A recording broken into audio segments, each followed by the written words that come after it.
오늘 말씀을 보면 17절부터 19절까지는 죽음과 부활을 세 번째로 예고하셨다. 그런 내용이 나오고요.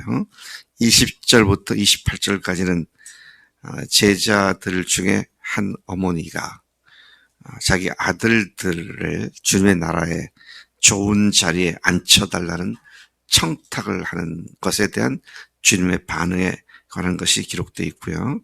그리고 29절부터 34절까지는 맹인 두 사람을 고쳐줘서 눈을 뜨게 하신 사건들을 기록해 주고 있습니다. 먼저 죽음과 부활을 세 번째로 이루신 이야기인데요.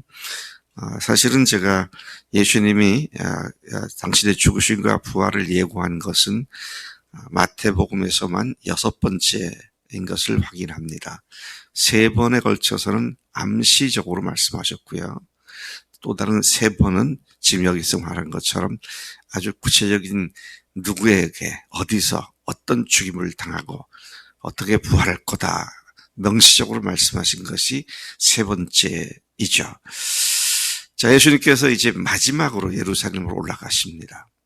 이번에 올라가시면은 어떻습니까?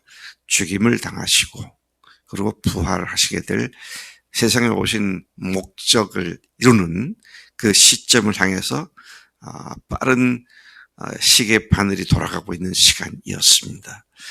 예루살렘 올라가던 길에 12 제자들을 따로 데리고 말씀을 하십니다. 자, 봐라.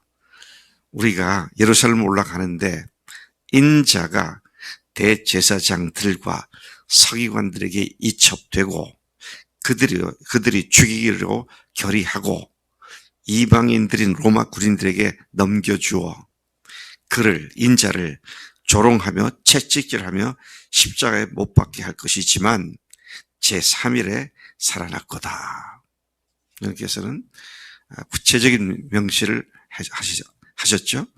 자신의 죽으심과 부활이 가까웠음을 아시고 제자들에게 다시 반복해서 비장한 마음으로 자신의 죽음과 부활을 예고하신 것입니다. 자, 이때 주님의 심정이 어떠했을까? 간 마귀에게 죽음을 피하라고 유혹도 받았었고 또 마지막 날 밤 예수님께서 겟세마네 동산에서 기도하실 때 보니까 심히 고민하셨고 땀방울이 핏방울같이 되어서 땅에 떨어질 만큼 고통스러운 시간을 가지셨는데 바로 그것을 내다보시고 비장한 마음으로 또 아주 진지한 마음으로 이 말씀을 하셨던 것이죠. 자, 그런데 그 다음 9절에 보면 20절에 그때에 라는 말이 시작됩니다. 그때가 언제입니까? 지금 말씀드린 대로 죽음과 부활을 바로 코앞에 두시고 예고하신 그 비장한 순간에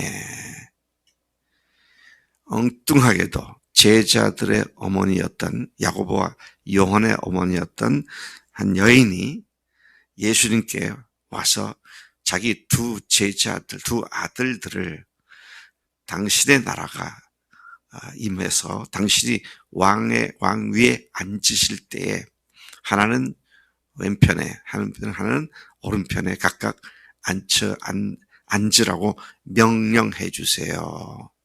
그런 요청을 하고 있는 것을 봅니다. 참 주님의 심정을 전혀 이해하지 못하고 또 아랑곳하지도 않고 조금 전에 죽으신다는 말씀하셨는데 이제 엉뚱한 요청을 하잖아요. 그러니까 주님과는 영적으로나 심리적으로 아주 먼 거리에 있었던 당시 사람들인 것을 보게 되고요. 당시 사람이 아니라 예수님의 제자들의 모친이 이런 요청을 했다.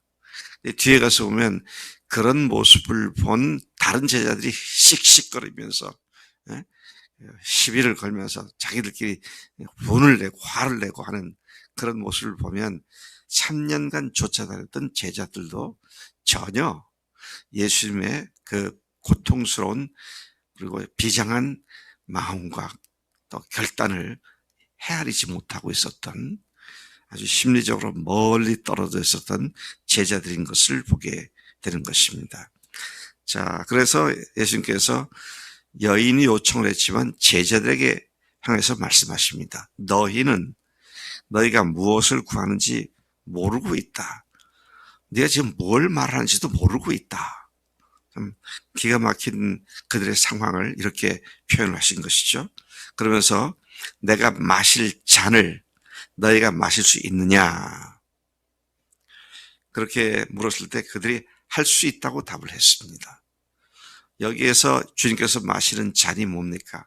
온 인류를 위하여 십자가에서 죽임을 당하시는 그 고난의 잔, 그 고통의 잔, 죽음의 잔을 말씀하시는 것이죠. 제자들은 무슨 말인지도 모르고 우리도 주님처럼 마실 수 있습니다. 그렇게 용감하게 답을 했습니다. 근데 예수님께서 참 긍정적인 답을 하시죠. 그래, 너희들이 잔을 마시겠거니와. 그래, 너희들이 마시게 될 거다. 과연 내 잔을 마시겠지만, 그런데 똑바로 알아라. 내 좌우편에 앉고 하는 것은 내가 아니라 내 아버지께서 누구를 위해서 예비했든지 그들이 얻을 것이다. 그런 말씀을 하십니다.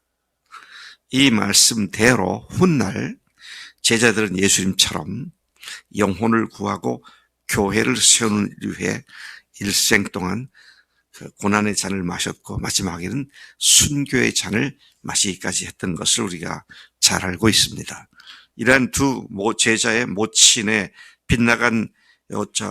초점이 빗나간 요청은 그 여인의 문제만이 아니라 자기 스승이시며 자신들이 메시아로 믿은 예수님의 고통스러운 고민과 비장함과는 전혀 상관없는 제자들의 받을 지위에 대해서만 관심이 집중되어 있었던 그분의 제자들이었음을 확인하게 되죠. 24절에 보니까 그 말을 들은 나머지 10 제자들은 그 두 형제에 대하여 분이 여기는 반응을 보였다. 기록해주고 있습니다.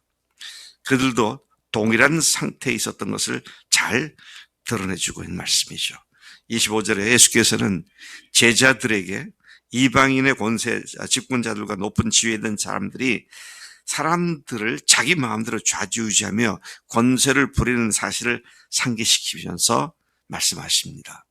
26절에 천국 백성인 너희들은 그렇지 않아야 마땅하며 누구든지 큰 자가 되려면 섬기는 자가 되고 누구든지 으뜸이 되려 하면 너희를 섬기는 족이 되어야 한다. 그렇게 가르치셨죠. 그러한 섬김의 모델로 예수님은 자신을 모델로 제시를 하셨습니다. 그것이 마지막 말씀이죠. 인자가 온 것은 섬김을 받으려 함이 아니라 도리어 섬기려 하고 자기 목숨을 많은 사람의 대속물로 주려 함이니라. 나는 주님의 주된 관심사와 완전히 동떨어져 있지는 않은지 우리 자신을 다시 살펴보아야 합니다. 정말 주님께서 무엇을 고통스럽게 생각하시고 무엇을 안타깝게 생각하시며 무엇을 원하시는지 그것과 나의 관심사의 초점이 같은 것인가 생각을 깊이 해봐야 할 것입니다. 집을 나간 아들에 대한 아버지의 고통과 애달픔에는 전혀 관심이 없었던 맏아들 같은 상태는 아닌가. 지금 주님께서 간절히 원하시는 것이 무엇인지를 알지도 못하고 관심도 없고 오로지 나 한 놈 잘 먹고 잘 사는 데만 관심이 있는 상태가 아닌지 오늘 이 본문 통해서 우리가 반성해야 할 포인트가 바로 이것이라고 생각되어집니다. 여러분, 예수님의 관점 때문에 제가 요즘 목사인 제가 뭘 고민하고 뭘 애타게 기도하는지 아십니까? 주님이 저를 통해서 우리 교회를 향하여 가지신 그 애통스럽고 간절한 그 기도가 뭔지 이게 우리가 같아져야 하죠. 주님의 뜻과 같아지는 것 네, 굉장히 중요한 말씀이라고 생각됩니다. 자, 그 다음에 이제 29절부터 34절까지 길에서 맹인 두 사람을 고쳐주시는 말씀이 나와 있습니다. 제가 이 말씀은 시간이 또다시 길게 걸리도록 설명하지 않겠습니다. 잘 아시는 대로 길에서 아마 이들이 예수님을 기다리고 있지 않았나 그런 생각이 듭니다. 길에 앉았다가 예수께서 지나가시는 말을 듣고 소리를 질렀다. 자기들의 인생에 드디어 이분을 만났구나. 아마 그런 기대감을 갖고 있었을 것이라고 생각되었습니다. 그러니까 소리를 질렀죠. 우리를 불쌍히 여겨달라고. 다윗의 자손이요. 근데 그 예수님께 나아가는데 방해를 받습니다. 사람들이 꾸짖어요. 여보, 떠들지 마. 좀 조용히 하라고. 뭐 이렇게 꾸짖습니다. 주님 앞에 모처럼 나가는데 사람들이 방해가 될 수가 있습니다. 자, 그러면 이제 운매 기치고 그러고 쑥 들어간 것이 아니라 이 사람 더 소리를 지르죠. 나를 불쌍히 여달라고. 주여 우리를 불쌍히 여기소서. 다윗의 자손이여. 더 큰 소리를 지릅니다. 모처럼 주님께 기도할 때 종종 기도를 방해하는 자들을 만날 수 있습니다. 모처럼 주님 앞에 나가서 마음을 쏟는데 그것을 방해하는 상황들이 발생할 수 있습니다. 그런데 그런 방해에 좌절되지 않고 결국 주님의 관심을 끄는 그들이었습니다. 예수께서 멈추어 서셨습니다. 그들이 예수님을 멈추게 만들었어요. 그냥 지나갈 뻔한 예수님을 멈추게 만들었다. 이게 우리가 이런 기도를 해야 한다. 주님의 관심을 끌 수 있는 기도, 간절한 기도, 어떤 것에서 좌절하지 않고 필사적으로 주님께 나아가는 기도. 그래서 주님께서 말씀하십니다. 뭘 원하느냐? 너에게 무엇을 해주기를 원하느냐? 그들은 뭐 두말할 필요도 없이 눈뜨기를 원한다고 답했죠. 불쌍히 여기시고 주님께서는 그들의 눈을 만지시고 곧 보게 되어 그들이 예수님을 따르게 되었다. 이것이 오늘 본문 마지막 문단의 말씀이죠. 제가 이 말씀을 생각하면서 또다시 생각하게 되는 건 조금 전에 비장한 상황을 예상하시면서 또 제자들의 그 동떨어진 모습을 보고 속상해 하실 수도 있었고 그랬을 텐데도 그 와중에도 도움이 필요한 사람을 외면하지 않으시는 사랑의 주님이시구나.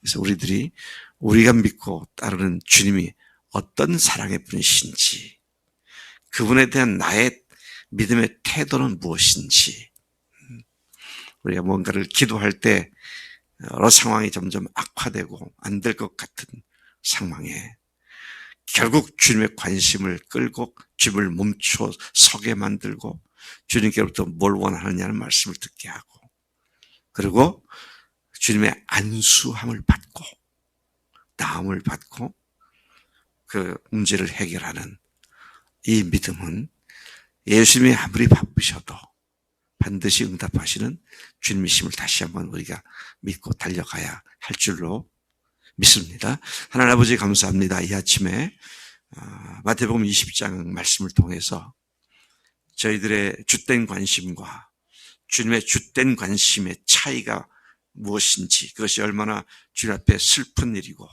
주님을 섭섭하게 만든 일인지를 다시 생각하게 하심을 감사합니다. 하나님, 우리들이 죽을 때까지, 주님 만날 때까지 주님의 뜻을 항상 깨닫고 그 뜻에 집중하는 우리의 생애가 되도록 인도하시는 줄로 믿습니다. 아무리 바빠도 주님께서는 사람들의 필요를 외면하지 않으셨는데 하나님, 우리가 주 앞에 드리는 기도 결국 주님을 멈춰 서게 만들고 또 주님께로부터 무엇을 원하는 질문을 받을 수 있는 그런 믿음의 사람들이 되도록 우리를 복주시고 인도하신 줄로 믿습니다. 우리 마음에 있는 기도의 소원을 어떤 것에 대해서도 중단하지 않게 하시고 주 앞에 응답 받을 때까지 믿음으로 계속 나가는 믿음의 용사들 다 되도록 복주시옵소서. 감사하고 예수님의 이름으로 기도를 쌉나이다. 아멘. 아멘.